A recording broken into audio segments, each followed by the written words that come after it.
അവിഹിതം വളരെ എളുപ്പമാണ്. സൂക്ഷിക്കുക. പെട്ട് കഴിഞ്ഞ പിന്നെ സമാധാനം നിങ്ങളുടെ ജീവിതത്തിൽ ഉണ്ടാവില്ല. നിങ്ങളുടെ പാർട്ട്ണറുമായി നിങ്ങൾ വഴക്കിടുമ്പോൾ അവിഹിതം വളരെ എളുപ്പമാണ്. അവിടെ നിങ്ങൾ മറന്നു പോകാൻ സാധ്യതയുള്ള ഒരു കാര്യമുണ്ട്.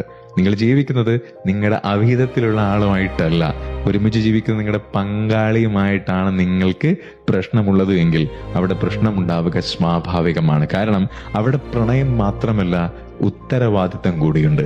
എന്താണ് ഉത്തരവാദിത്തം എന്ന് പറഞ്ഞാൽ? അതാണ് റിയൽ സ്നേഹം. എൻ്റെ ഭാര്യയോടുള്ള, എൻ്റെ ഭർത്താവിനോടുള്ള എൻ്റെ കടമ ഞാൻ മര്യാദക്ക് നിറവേറ്റുന്നുണ്ടോ? എൻ്റെ ഫോക്കസ് അയാൾ എനിക്ക് എന്ത് ചെയ്തു തരുന്നു എന്നുള്ളതിൽ മാത്രമാണ് എങ്കിൽ, ഒന്നുകൂടെ ഞാൻ പറയുന്നു, അവിഹിതം വളരെ എളുപ്പമാണ്.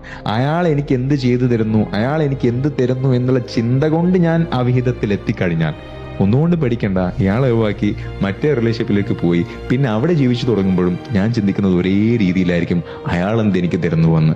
അവിടെ ഉണ്ടാകുന്ന വേദന ഒരുപക്ഷെ നിങ്ങൾ തിരിച്ചറിയുമ്പോഴേക്ക് നിങ്ങളുടെ തെറ്റ് തിരുത്താനാകാത്ത രീതിയിൽ അത്രയും ദൂരത്തായിരിക്കും.